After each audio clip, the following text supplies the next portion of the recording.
Bonjour à tous, bienvenue sur Lift Talk, le premier podcast dédié à l'univers du street lifting et de la force, où nous abordons des sujets tels que la programmation, la nutrition, les méthodes d'entraînement pour résumer tout ce qui peut vous aider à progresser sans limite, que vous soyez débutant ou confirmé. Nous sommes Marco et Victor, coach et compétiteurs dans le milieu du street lifting. Nous suivons des athlètes également en powerlifting. Si vous avez des questions, n'hésitez pas à les noter lors du podcast et à nous les poster en commentaire. Le podcast est sur toutes les plateformes, que ce soit YouTube, encore Spotify, Deezer, etc. Bonne écoute à vous. Bonjour à tous, bienvenue aujourd'hui pour le 7e podcast de Lift Talk où on va traiter de comment se préparer une compétition. Donc, dans un premier temps, comme toujours, on va faire un préambule et on va parler tout d'abord de la programmation, les différentes phases qu'il y a avant une compétition. Et Victor, je te laisse la parole. Alors, tout ce qui va être gestion de... en fait, on en revient en fait un peu toujours au même stade, c'est-à-dire faire fluctuer l'intensité. Là, je vous renvoie, ça c'est vraiment la propagande ultime. On dirait presque que c'est un texte biblique, tu sais, mais c'est toujours la même chose. Notre podcast numéro 2, je pense. Donc, faire fluctuer l'intensité. Donc, on l'a fait fluctuer au sein de nos blocs d'une certaine manière pour créer, comme on avait dit, cet élan, etc. Donc, ça, c'est une vision assez long terme avec du recul, peu importe où on se situe par rapport à une échéance compétitive. Et du coup, quand on va arriver proche, plus ou moins proche déjà d'une échéance compétitive, on va moduler encore notre stratégie de fluctuation de l'intensité. C'est-à-dire qu'on va avoir une alternance sur une phase qu'on va appeler donc une phase d'accumulation ou picking, qu'on va définir un petit peu plus longuement après pour vous donner vraiment un petit peu tous les aspects de ce que ça représente en gros. Suivi ensuite d'un taper, pareil, qui pourrait s'apparenter un de l'autre, pareil, ça on va essayer de vous expliquer un petit peu la différence qui réside simplement en fait dans la période concrètement où on fait. Même si, il peut toujours y avoir des petits débats par rapport à ça. Mais concrètement, on va du coup moduler notre stratégie de fluctuation de l'intensité quand on va être proche d'une compétition. Donc Marco, je te laisse un petit peu la parole sur tout ce qui va être justement la notion de picking. Ok, pour le picking, c'est simple. Dans une phase de préparation d'une compétition, ce qu'on essaye de faire, c'est d'accumuler un maximum de stress. Alors toujours en restant précautionneux par rapport à ça, parce que faut pas non plus se blesser, parce que ça arrive souvent aussi, parce qu'on accumule trop de fatigue, trop de tension sur les articulations. Donc sur ça, il faut déjà bien connaître l'athlète pour adapter au mieux ce qu'il pourra encaisser et ce qu'il pourra transformer ensuite sur le taper et le jour de la compétition. Donc vraiment essayer d'augmenter le volume et l'intensité globale, mais surtout dans un premier temps le volume, comparé à par exemple des blocs de travail hors saison. Donc là vraiment accumuler de la fatigue sur les exercices de compétition, mettre aussi peut-être de côté un peu plus les exercices d'assistance, se concentrer là-dessus. Personnellement, il m'est déjà arrivé de faire des 8-9 séries avec un rep range assez bas, mais sur certains exos de compétition. Donc voilà un peu pour le picking. Je sais pas si tu voulais rajouter des trucs, Victor, mais ou si tu voulais parler directement après du taper et du deload et quelle différence il y a entre les deux. Ce qui est intéressant, tu vois, moi ça c'est une réflexion que j'avais eue dernièrement en plus.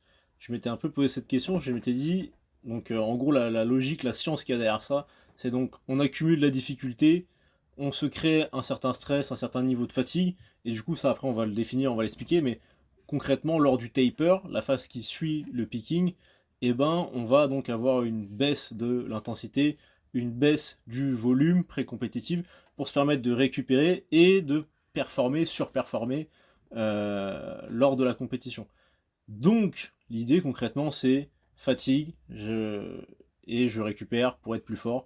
Donc vraiment cette sensation, un peu cette transition sur l'état de forme, concrètement.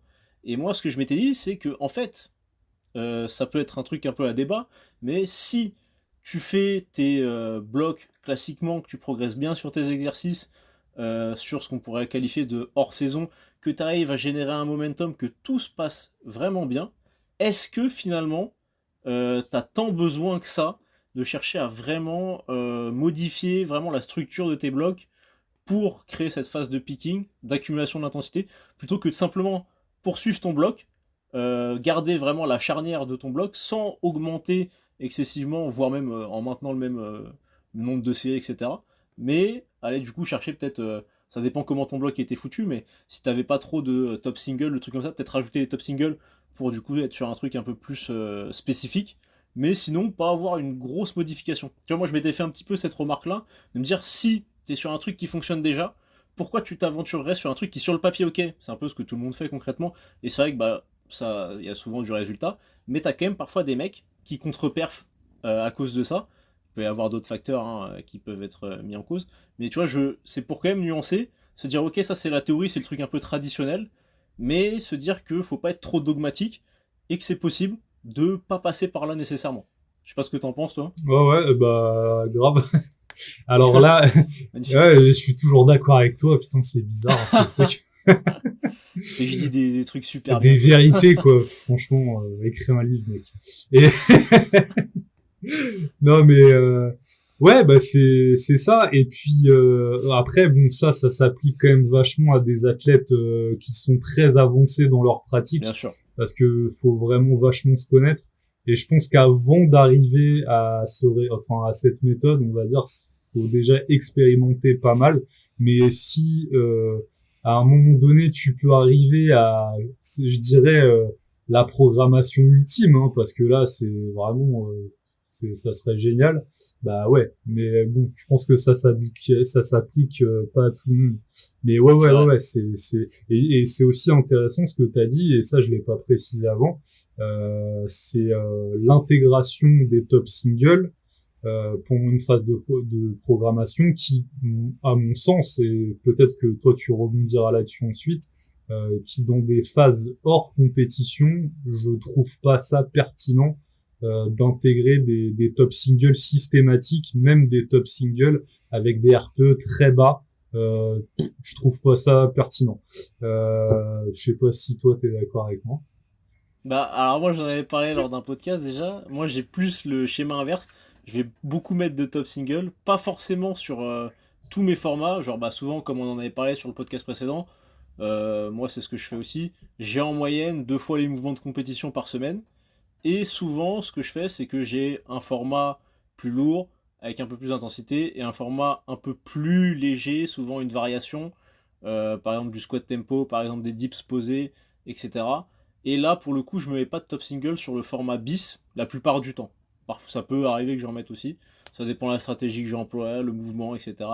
Mais généralement, j'en mets pas. Mais souvent, sur mon format principal de mon exercice, je vais souvent me mettre des top singles parce que je l'utilise un peu comme une potentiation. Souvent, on en Hmm. avait parlé la dernière fois, mais je monte pas hyper haut en intensité, mais c'est comme une dernière chauffe un peu plus lourde, souvent pas hyper sensiblement plus lourde que mes séries de travail, mais simplement parce que voilà, j'aime bien me dire j'ai ce repère là, je sais que je finis toujours ma chauffe avec X kilos de plus que mes séries de travail. Et ça C'est me permet aussi, c'est dans une certaine combien mesure, de. en termes de C'est variable. en termes de pourcentage, ouais, c'est peut-être entre 10 et 20%, un truc comme ça, non? Enfin, même 5 Que et je te dise, 20%, non? que je réfléchisse, par exemple, sur ma dernière séance de mon bloc au squat, j'avais fait une fois 230, j'étais RPE 7, 7,5 et j'avais fait 6 fois 3 à 210. Donc tu vois, on est à plus 20 kilos et Ouais, je donc pense, c'est 10%, quoi. c'est ça, ouais, c'est ça. Je pense de mémoire, ça devait être à peu près toujours le même écart. Parce que je me rappelle plus de toutes les séances évidemment de mon bloc précédent sur le squat, mais ça devait être à peu près cet écart-là. Donc je finissais le bloc avec une single RPE 7, 7,5. C'était pas, surtout pour une fin de bloc, c'était pas un truc de ouf malade quoi. Ok. Voilà. D'accord. Et là, tu parlais tout à l'heure du taper, et je sais plus si tu nous as dit la différence entre le déload et le taper, hein, justement. Bah concrètement, le taper, donc comme on disait, c'est la phase qui techniquement fait suite au picking. Le picking, donc phase d'accumulation, on crée une sorte d'état de fatigue en quelque sorte, sans évidemment chercher à se surfatiguer non plus, si on rentre dans un système entre guillemets de surentraînement, même si c'est très débattable, mais voilà, un système où on est trop mort, voilà, c'est pas l'objectif, mais bref. Le taper, donc c'est la phase qui suit, où on va récupérer donc de cette phase d'accumulation, et ensuite on va faire donc la compétition, on est censé avoir récupéré grâce à ce taper là, pour être en termes de sensation plus fort. Donc on y baisse l'intensité, on y baisse le volume, on peut jouer peut-être aussi sur la fréquence, le nombre de séances par semaine, à voir, c'est modulable aussi, ça dépend, si ça se trouve le picking, on a peut-être mal géré, on s'est trop mis dans la gueule, bah peut-être que ça peut être intéressant de diminuer peut-être la fréquence, encore que ça se trouve on peut se retrouver un peu désentraîné en fonction des mouvements, notamment bon, si on était sur du bench par exemple qui répond beaucoup à la fréquence, bah, ça pourrait être un peu moins intéressant. Et donc la différence concrètement avec un deload, parce que le deload c'est ce principe-là, hein, c'est ce principe de baisser le volume, baisser l'intensité, récupérer concrètement, et ben la différence ça va être l'intention, l'objectif qu'on a derrière. Donc un taper il est avant une phase de compétition, et il est censé donc à l'issue on est censé être plus fort que ce qu'on était à la fin donc de notre bloc précédent, alors que le deload, moi généralement quand je fais un deload ça peut être à la suite d'un bloc qui a été particulièrement éprouvant, un bloc d'entraînement classique sur du hors comp, etc., hors compète, hors phase compétitive, et je sens que j'ai poussé un petit peu, hop, je me fais une semaine un peu plus calme, un peu plus tranquille, moins de volume, moins d'intensité, donc concrètement sur le papier, les mêmes guidelines qu'un taper, sauf que généralement, moi, en tout cas mon ressenti, c'est que post de load, je suis quand même, mais c'est peut-être aussi une question de mindset, mais je suis quand même, je sens que j'ai moins la patate que après un taper où normalement là je sens que vraiment je suis chaud patate pour performer. Alors que souvent même après un deload, je suis pas évidemment rincé sur les rotules, mais je suis quand même pas, si je ferais une compète, je ferais un mock meet, je ferais pas de PR par exemple, en gros, pour donner l'idée. Mhm. Ok. Ouais, je pense qu'on a fait le tour de ce côté pré-programmation. Enfin, je sais pas si ça se dit, mais Si si c'est pré-compétition. toi. Et peut-être Donc, juste définir aussi les durées de chacun oui. d'un bloc sur le picking. Toi tu fais combien un bloc de picking à peu près en général, truc classique, Bah, pareil. enfin, pour moi, on va dire un bloc pré-compétition, il va être entre 5 et 6 semaines, y compris la semaine de déload. Mais C'est ça, voilà, avec voilà, en gros, c'est ça, quoi. C'est 5 semaines, enfin 4 semaines de bloc en tant que tel, et puis une semaine de taper. C'est ça, ouais. Ok, ouais. Voilà, juste pour que les gens puissent avoir Ouais, une petite notion concrète, ça vous permet de bien vous représenter le truc, nickel. ok.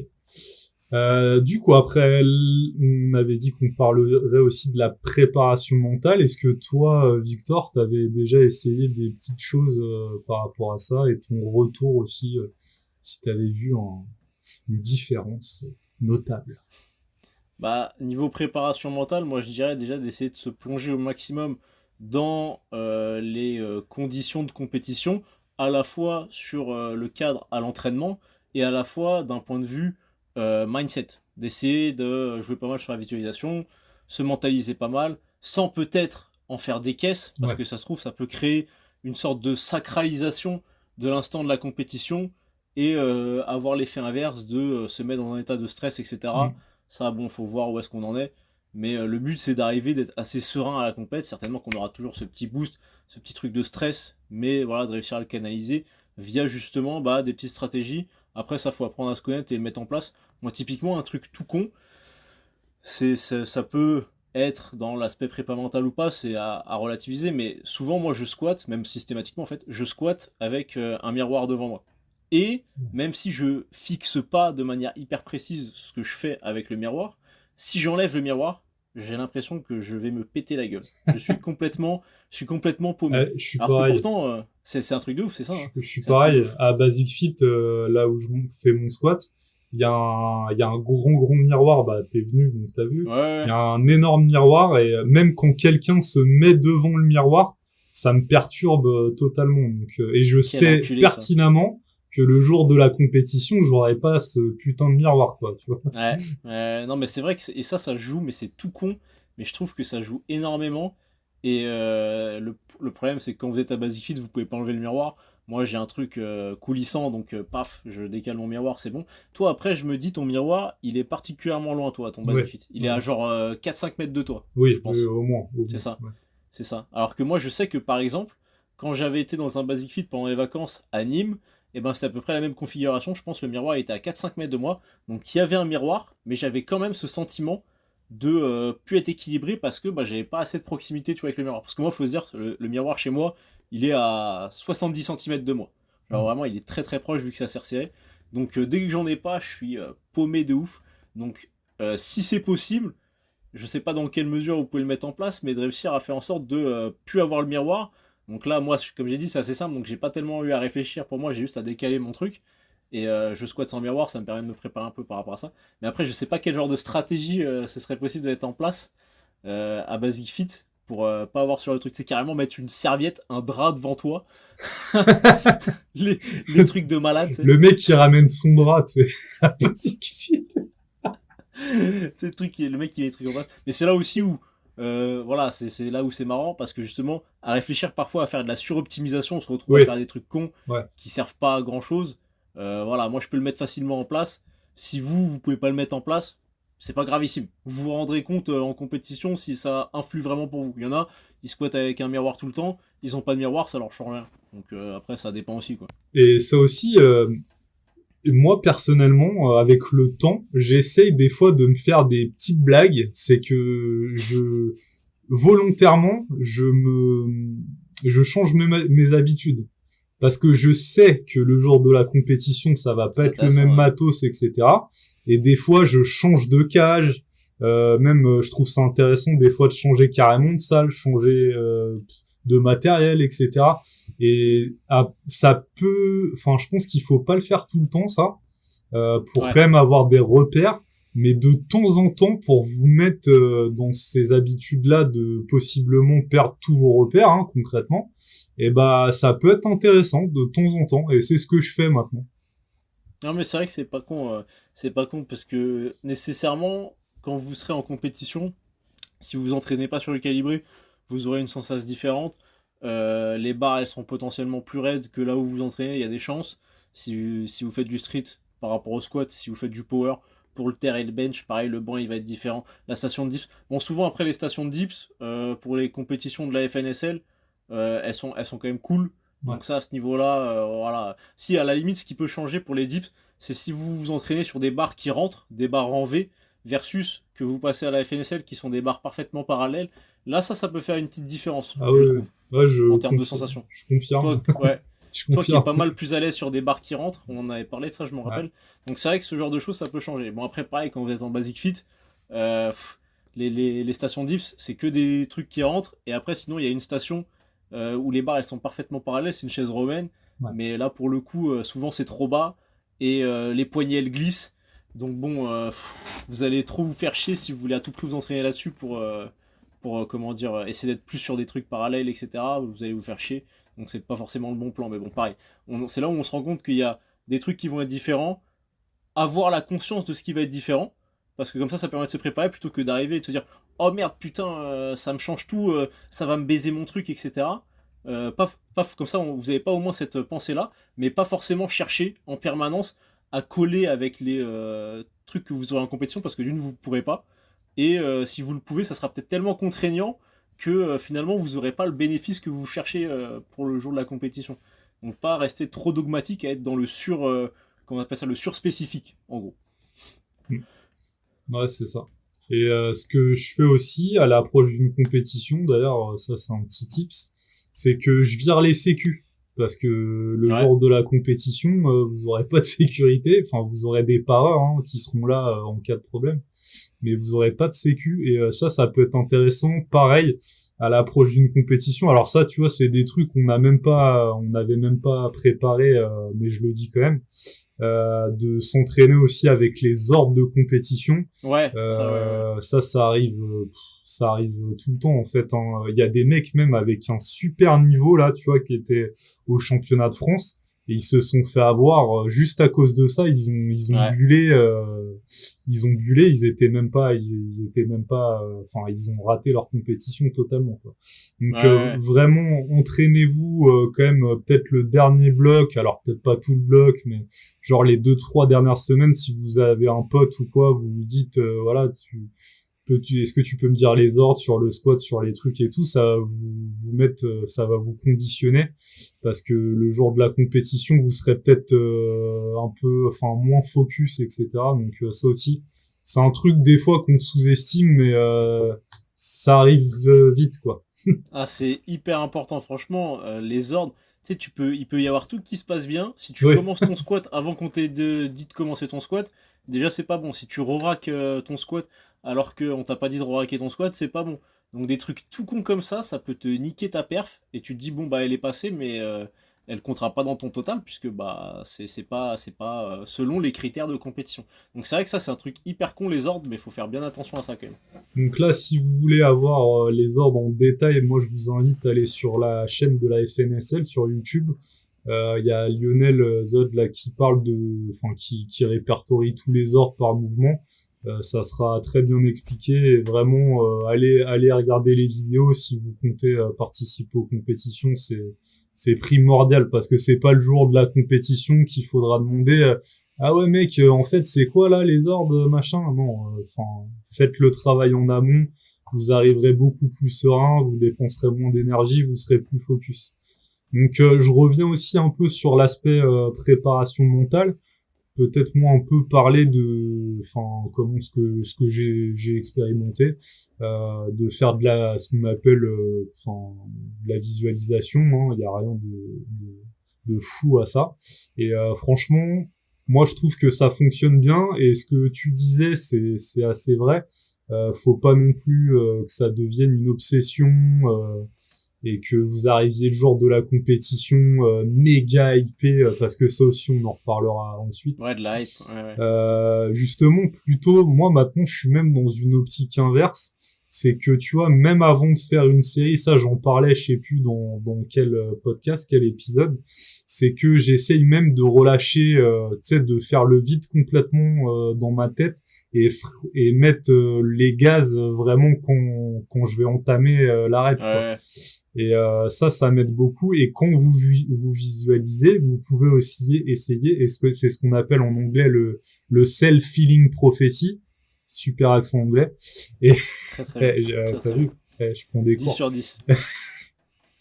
Et du coup, ça peut, enfin, essayer de vous visualiser aussi un état pas détendu, mais un état, enfin comment Serein. dire, serein. Serein. Voilà, c'est exactement le mot, serein, Confiant. confiant, et voilà, essayez de vous visualiser le fait que voilà, les barres vont monter rapidement, va y avoir de la facilité, même si sur le coup ça sera peut-être pas le cas, mais comme ça vous habituez votre esprit et votre corps en fait à se préparer à l'effort.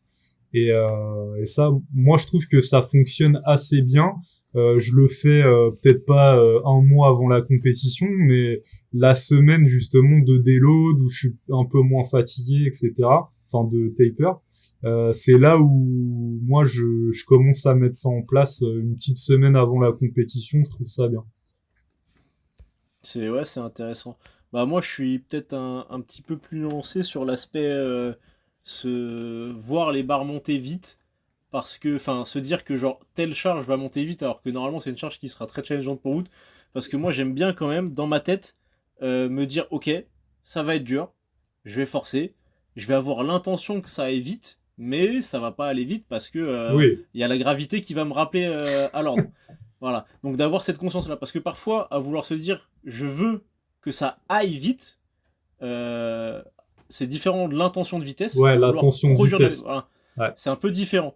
Parce que de se dire je veux que ça aille vite, déjà si ça va pas vite, vous allez le ressentir et ça va faire comme un énorme paf en mode ah putain, se heurter face à un mur. Parce que je me dis, je me suis tellement vu le faire vite ouais. que bah, vu que ça ira pas vite dans les faits, ça va vous faire cette transition dans le mauvais sens. Moi j'aime bien me dire, ok, ça va monter lentement, mais je vais continuer de pousser ou de tirer fort, longtemps, jusqu'à ce que ça finisse, Ouais. jusqu'à ce que la rep elle se finisse. De produire une force continue, quoi, en gros. Donc ça, Intention après, bon, c'est. ouais, Voilà, ouais, c'est l'intention, avoir une intention. Ouais, c'est c'est ça ça. qu'il faut retenir. Ça, je suis d'accord avec toi.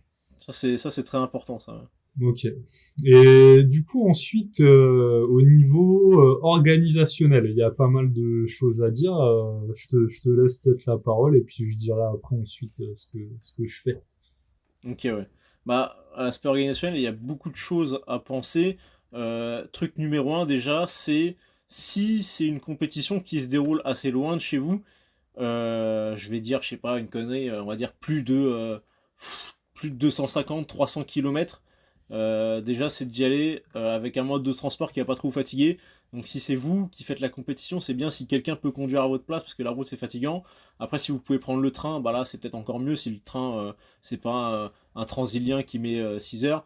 Mais si c'est un TGV machin et que vous pouvez vous retrouver vite sur place, c'est bien. Et pareil, si la compétition commence tôt le matin, que vous avez plusieurs heures de trajet, et ben si vous pouvez venir au moins la veille, dans l'idéal, avoir un logement qui est pas trop loin, le mieux c'est de pouvoir venir, comme toi tu le fais souvent hein, quand il y a des compétitions, à plusieurs, comme ça vous prenez un petit Airbnb, à plusieurs ça revient moins cher, et ça vous permet d'être dans un cocon de tous les mecs font la compète, il y a un peu cette ambiance, ce mindset de tout le monde est dedans, etc. Et plutôt que de se retrouver à faire je sais pas combien d'heures de route, arriver le jour même, devoir arriver tôt parce qu'il y a la pesée, en plus éventuellement, ça on en parlera après, mais vous savez que vous êtes un petit peu juste pour la caté, donc vous n'avez pas bu, vous n'avez pas mangé, vous arrivez, vous êtes rincé, déjà psychologiquement, nerveusement, vous êtes cuit, donc faut vraiment réussir à savoir se mettre dans des bonnes conditions à ce niveau-là sur l'aspect organisationnel. Pareil, se faire des listes des affaires qu'il faut prendre, préparer un repas, ou plusieurs repas éventuellement pour le jour J, parce que ça peut durer longtemps, des repas pareils, ou des collations, parce qu'il ne faut pas que ce soit trop lourd. Même si ça pareil, on en reparlera, les compétitions de street, la façon dont c'est organisé actuellement, c'est des compétitions qui durent quand même très souvent très longtemps, toute la journée hein, concrètement. Donc forcément, il faut que vous puissiez vous alimenter au fur et à mesure.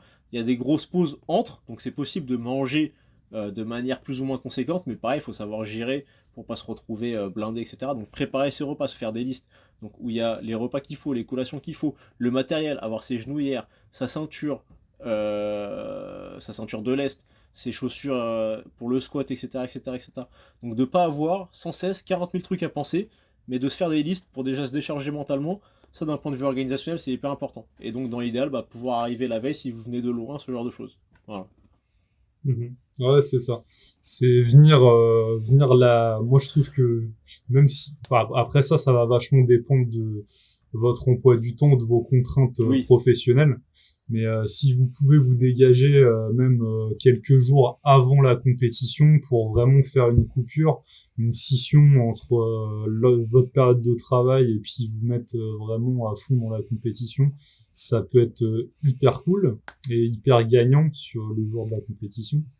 Mais ouais, venir déjà la veille, c'est ça, ouais, les modes de transport, tu l'as dit, s'il y a quelqu'un qui peut vous conduire à votre place. Le jour de la compétition aussi, s'il y a quelqu'un qui peut prendre en charge tout ce qui est, tout ce qui est mince. Victor, aide-moi.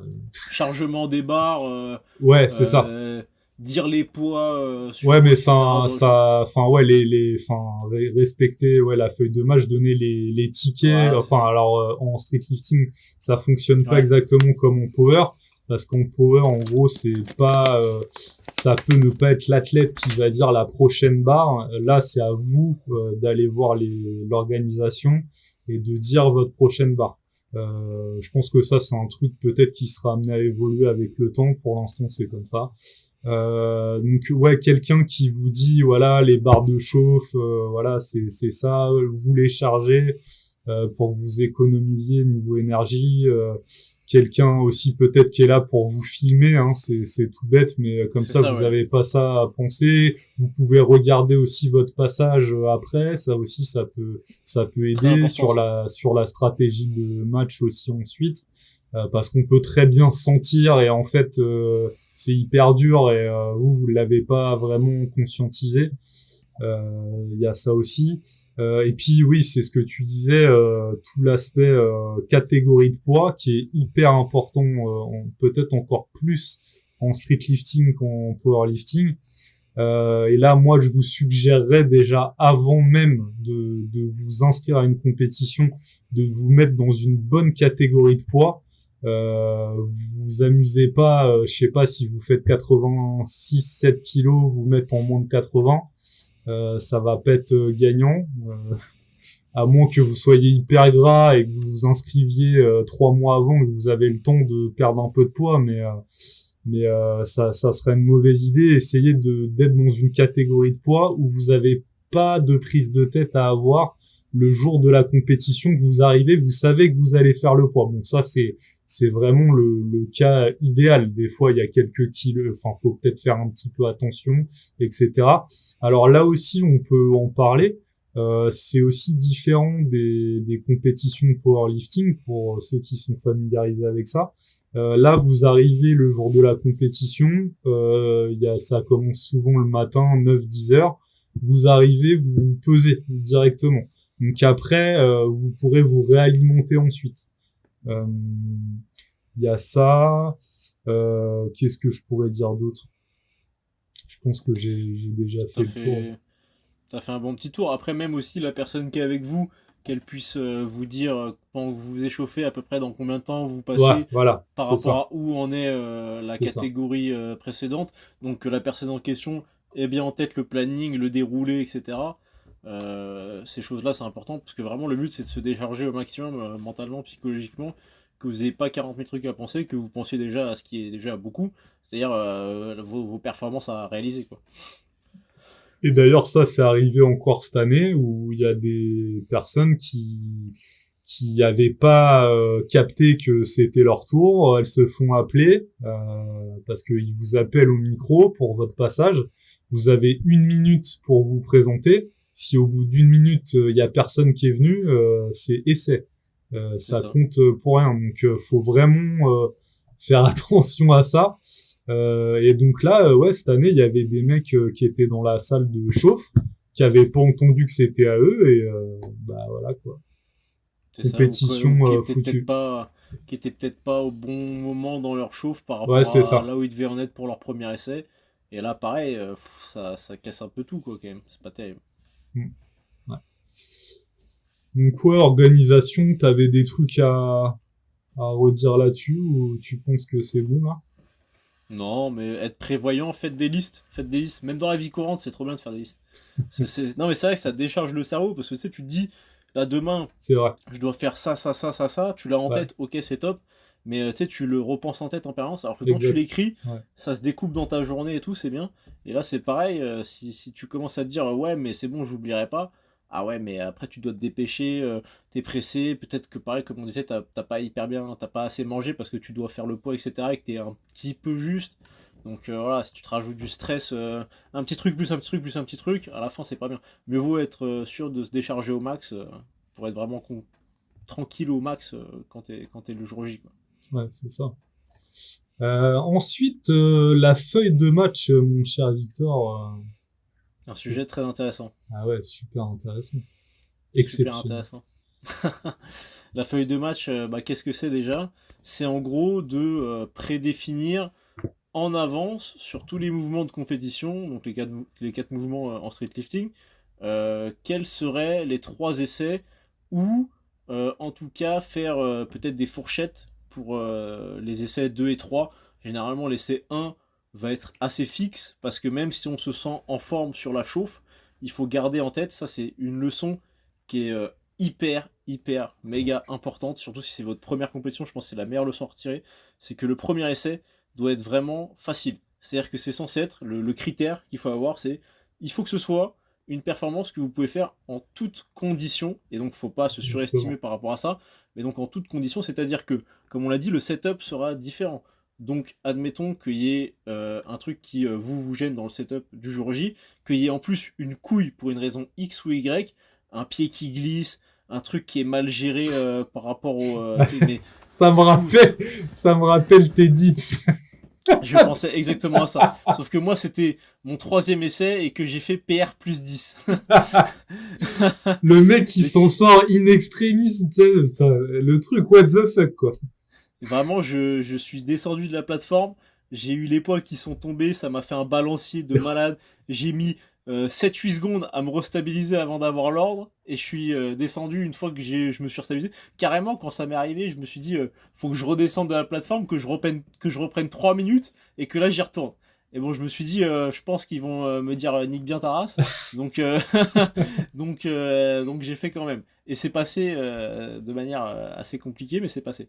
Donc bref. Mais ça, admettons, voilà, typiquement, en gros, ce qui s'était passé, c'est que celui qui passait avant moi, vu qu'il était plus petit, il voulait, en plus qu'il y ait la boxe, il voulait qu'on lui mette des bumpers sur la boxe pour qu'il parte de plus haut pour être bien positionné sur ses dips. Et moi, je suis passé donc juste après lui, et j'avais pas pensé, parce que bah, j'étais focus, etc., j'avais pas pensé à demander à ce qu'on m'enlève le bumper, donc je suis parti de plus haut, sensiblement plus haut pour mon 3e essai, et je l'avais pas calculé, parce que j'avais pas du tout fait gaffe dessus, je m'étais un peu hype, etc., et du coup je suis tombé, enfin les poids sont tombés de sensiblement plus haut que ce à quoi je m'attendais, vu que je pensais simplement les faire descendre de la boxe, bah, je les fais descendre de la hauteur de la boxe plus du bumper en question, et du coup bah ça a créé une chute des poids qui a créé un swing au niveau de ma ceinture. Ça m'a un petit peu fait balancer dans tous les sens et j'ai dû me restabiliser. Et donc ça, typiquement, admettons, ça vous arrive en premier essai, bah il faut que malgré tout l'essai, il passe pas si difficilement. Faut pas que ça passe comme moi, il était passé mon 3e essai, c'est-à-dire avec zéro marge. Il faut que ça passe avec de la marge parce que ça reste votre premier essai. Ok. Donc c'est donc, comme on a dit, le premier essai, peu importe le mouvement que ce sera, il faut qu'il puisse passer en toutes conditions par rapport au setup et par rapport à des trucs, des imprévus potentiels. Et il faut que ça passe donc oui avec de la marge, avec une certaine facilité. Donc premier essai, relativement fixe, peu importe comment vous vous sentez sur la chauffe. Quasiment en fait votre premier essai c'est votre dernière chauffe, pour faire simple, en gros. Moi par exemple, quand je m'étais fait mon mock meet du 31 décembre en powerlifting, et bah sur le squat, premier essai j'avais fait 215, alors que 3e essai j'avais fait 240.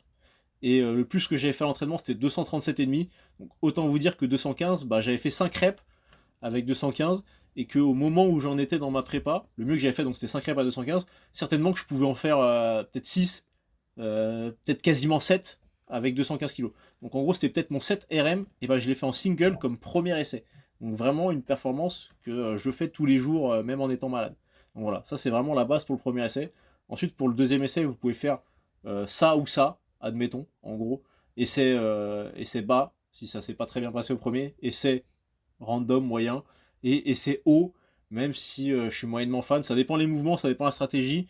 Mais concrètement, sur le deuxième essai, moi je me dis c'est le 3e essai où je dois perdre. Après ça, il y a des comment dire, il y a des façons de penser différentes sur ça. Je sais pas trop toi comment tu visualises la feuille de match sur la répartition premier essai. Bon, premier essai, je sais que tu penses comme moi, ça on élimine. Ça, je me fais pas de soucis. Mais deuxième essai, est-ce que toi tu es déjà dans une démarche où tu te dis, ok, le mec, faut que il soit à son PR, voire qu'il batte son PR. Et troisième essai, c'est du bonus plus plus plus. Non, non, non, je suis pas comme ça. Moi, je suis plutôt de la team, Prudent. ouais, c'est ça, sécuritaire. Ouais. Ça serait dommage. Et puis après, bon, ça, on n'en a pas parlé, mais faut aussi prendre la feuille de match.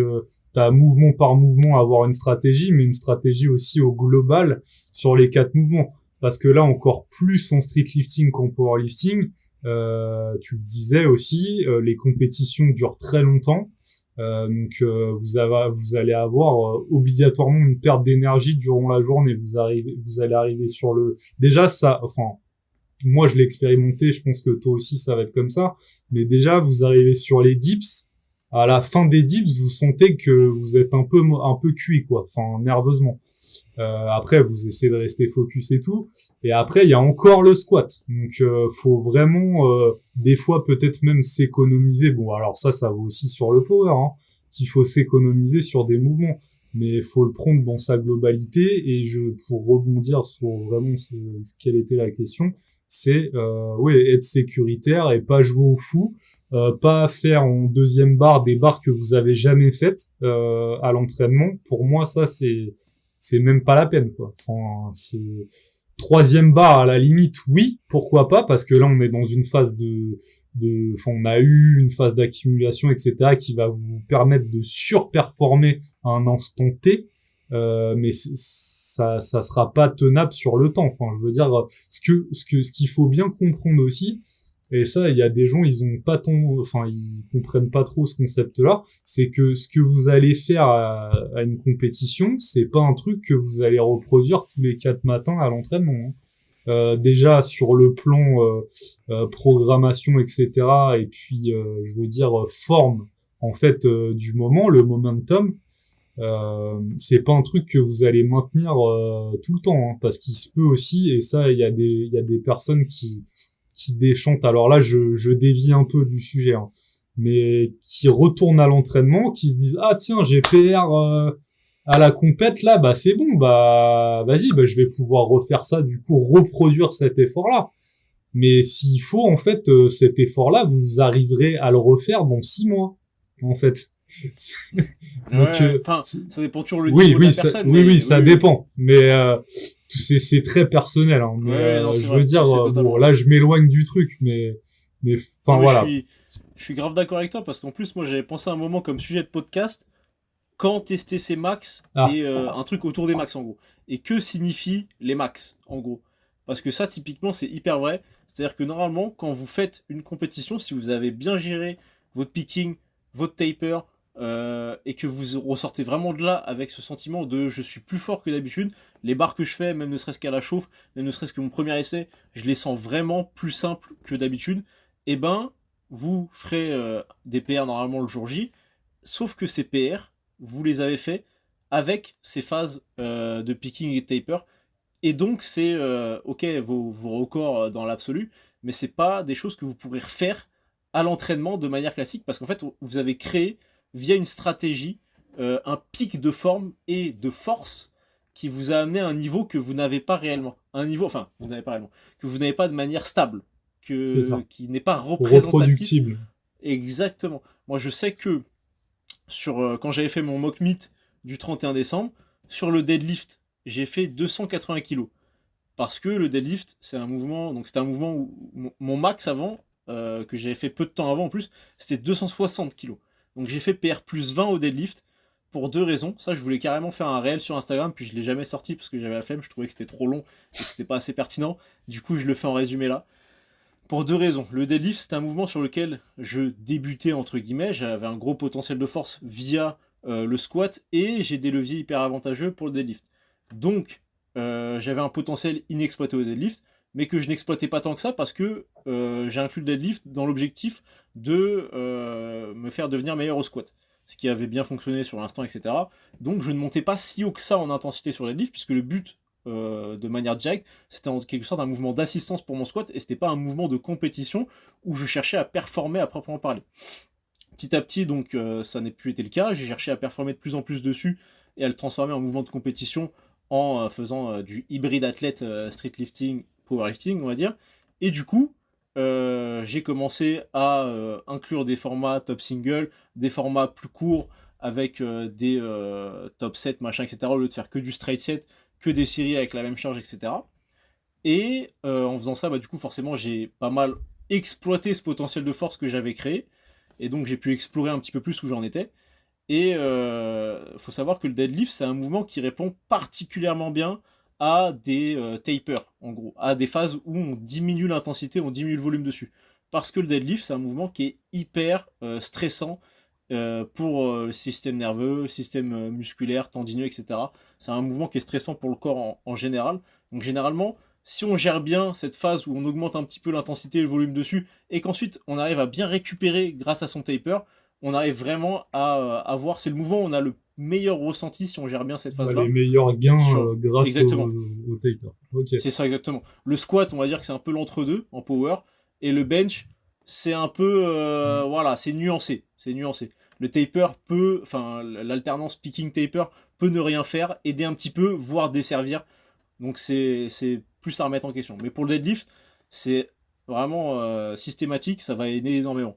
Donc bref, j'avais fait PR plus 20 grâce à ce taper, parce que j'avais, depuis que j'ai introduit le deadlift, toujours la même fréquence dessus, qui était quand même assez importante. 2 fois par semaine sur du deadlift, c'est quand même pas mal. Donc j'en faisais 2 fois par semaine. Et j'ai modulé mon intensité, mon volume, ma fréquence dessus. Ça m'a permis de faire PR plus 20, donc de vraiment surexploiter le potentiel que j'avais créé. Mais ensuite, quand j'ai repris mes entraînements post-mock meet, je suis pas reparti du principe que, ok, mon RM c'était 280 et qu'il fallait que je décortique via des pourcentages et que je fasse une programmation en fonction de ça. Non, je suis reparti exactement de mon bloc précédent avant de faire mon picking puis taper et j'ai poursuivi. Et qu'est-ce qui s'est passé? Eh ben, j'en ai chié exactement comme si j'avais jamais fait 280. Comme si mon RM avait toujours été 260. C'est-à-dire que la difficulté que j'avais par après, en poursuivant, elle était complètement transposable, comme si j'avais pas eu toute cette phase-là. Donc en gros, là maintenant tout de suite, on me dit de faire 280, je me pète le dos. Je me coupe en deux. Par contre, très certainement que si je refais à nouveau cette phase-là, pour me faire avoir ce pic de forme à un instant T, et je pourrais peut-être faire même encore plus que 280, potentiellement, pas certainement à proprement parler, mais potentiellement. Donc voilà, c'est pour ça que c'est vraiment à nuancer, et qu'il faut pas se dire, ok, je suis allé en compétition, j'ai performé partout, maintenant je retourne à l'entraînement, je peux tout modifier, tout ce que je faisais avant, les blocs que je faisais avant qui fonctionnaient, etc. Et je peux remettre plus 5 ou plus 10 partout, parce que là j'ai PR partout. Ça c'est une mentalité où tu risques certainement de te cracher, parce que tu vas te surestimer très, très dangereusement. Voilà. Ouais, C'était le c'est petit vrai. aparté. Le petit aparté. Ouais, mais je pense que ça va aider plus d'une personne et peut-être préparer psychologiquement certains. C'est ça. Mais souvent même, moi je sais que quand je coach des gens, tu leur fais faire ça, ils performent partout le jour J, ils sont super contents, ils reprennent à l'entraînement, ils font PR-5 en top single sur un des mouvements, ils voient le RPE, il est quasi similaire, voire peut-être même plus élevé que quand ils ont fait leur PR, et ils sont pourtant à 2 mois plus tard. Ils se disent, j'ai pas progressé, c'est de la merde. Bah si, parce que là, dans ce contexte-là, il n'y a pas eu de picking, il n'y a pas eu de taper, on t'a pas fait produire ce pic de forme, donc t'as fait quelque chose que t'aurais pas fait dans le même contexte avant, c'est tout. C'est parce qu'il faut comparer ce qui est comparable, très important. Ouais, rien à rajouter. Ok.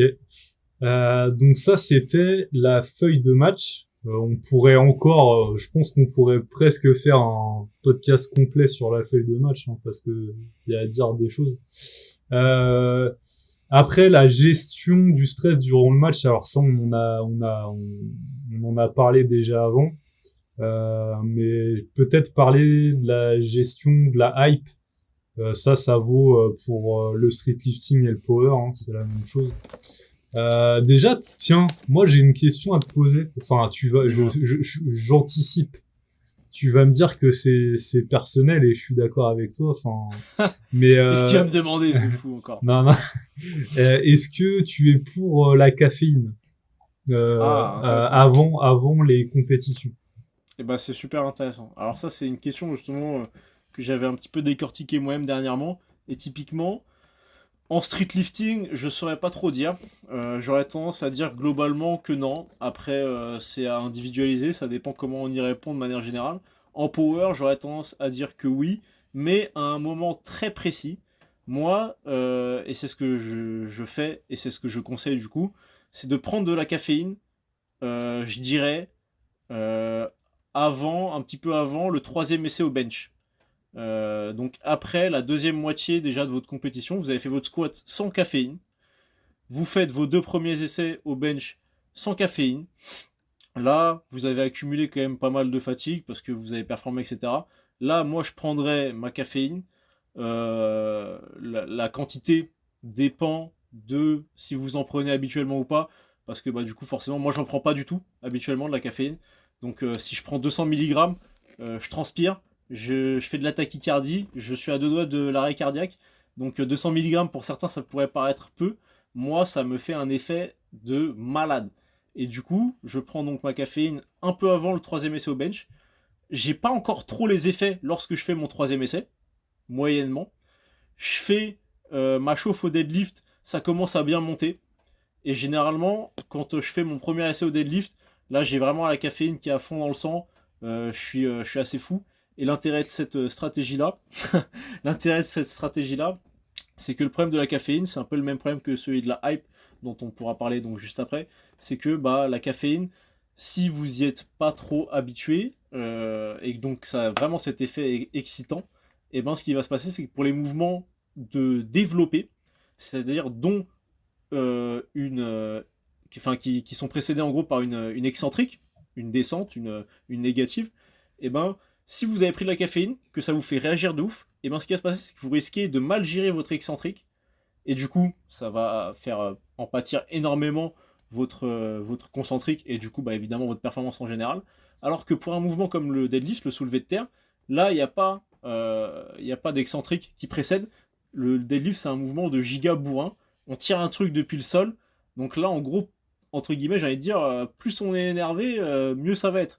Il n'y a pas d'erreur technique hyper grossière. Mise en tension à la limite.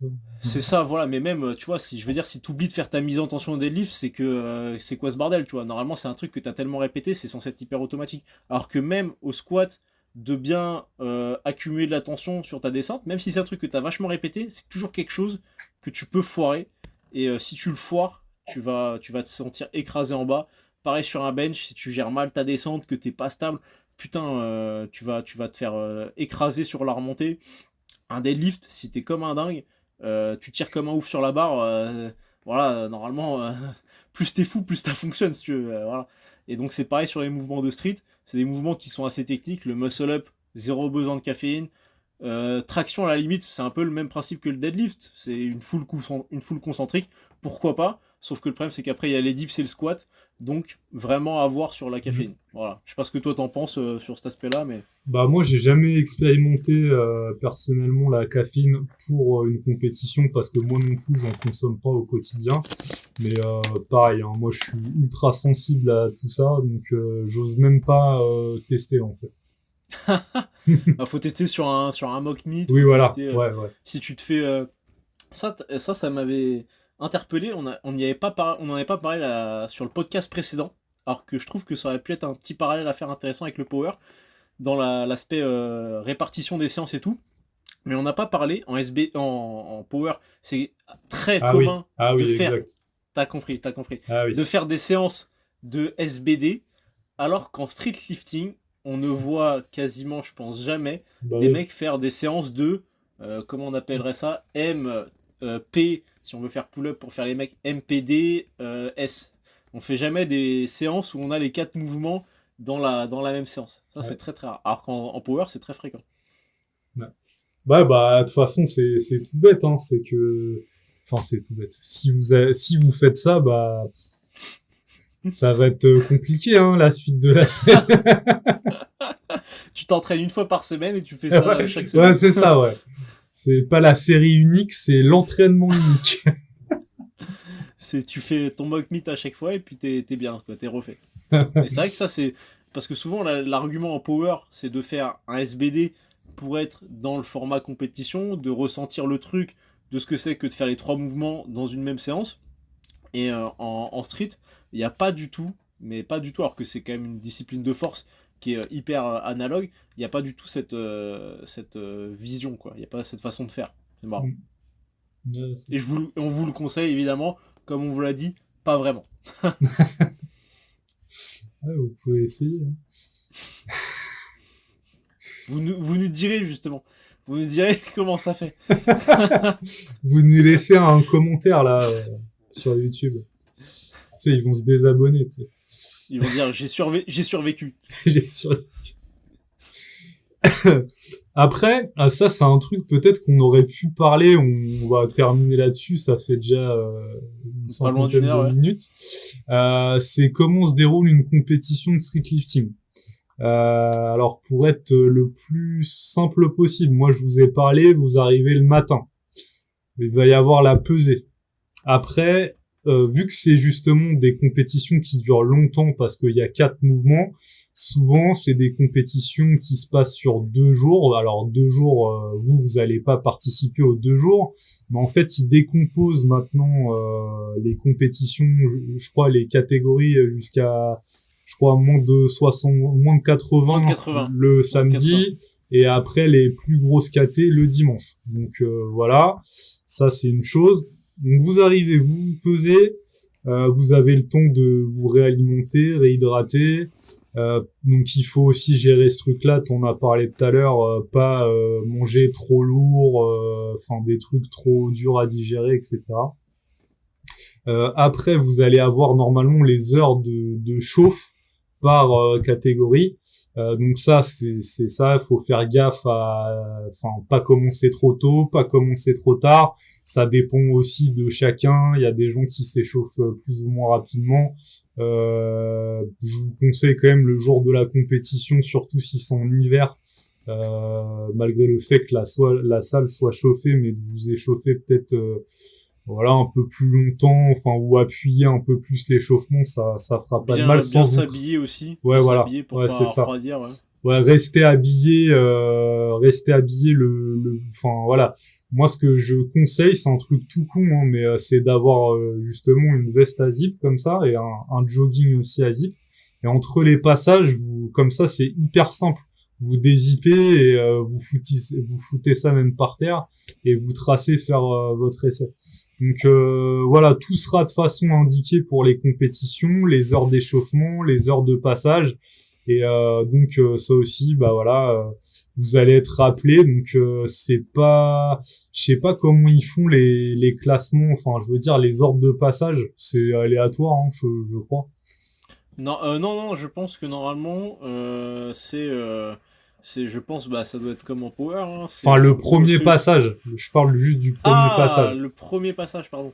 Ça doit être le même principe. Ça doit être le même principe. C'est celui qui annonce la plus grosse barre qui passe en dernier, je Exact. pense. Ouais, si, ouais, C'est non, ça, mais ouais. non, ouais, c'est exactement ça. Ouais, non, non. Non, mais moi, j'étais parti sur un autre truc, là. Non, non, ok, oui, c'est ça. C'est, C'est la barre la moins, le signe astrologique. non, en fait, c'est juste que là, faut qu'on arrête le podcast parce que je commence à partir en vrille, tu sais. Tu vois, là, il a une baisse niveau glycémie qui fait que le mec, il va plus être performant, là. Ouais, donc en fait, vous commencez, c'est en gros de la barre la plus basse à la plus haute, voilà, c'est ça. Donc il y aura aussi des stratégies à avoir, ça on aurait pu développer ça par rapport aussi à ce Alors, truc-là. on pourra faire Ouais, un autre podcast sur la compète où on combinera tout ce qu'on n'a pas dit. voilà. Les astuces, trucs et astuces. Donc souvent, en gros, c'est, je dirais, moi, une compète de street, c'est de 9h à 17-18h, quoi. C'est ça, ouais. Comptez ça. Et puis voilà. Bah, de toute façon, tout vous sera indiqué par la fédération. Et puis voilà, bah là, il y a les premiers pas qui se déroulent le mois prochain. C'est le 18 et le 19, c'est ça? C'est ça, ouais. Ouais, C'est ça, ouais. 18 et 19 mars à la Courneuve, au On Air de la Courneuve. Donc pour ceux qui participent, on vous souhaite une bonne préparation et on espère aussi que le podcast vous aura aidé dans cette préparation. Et puis sinon on vous dit la semaine prochaine. Donc la semaine prochaine, ça sera un podcast particulier parce qu'on aura un invité qu'on vous dévoilera peut-être à la fin de la semaine. Et sur ce, on vous dit bonne soirée l'équipe. Ciao. Ciao, ciao, ciao.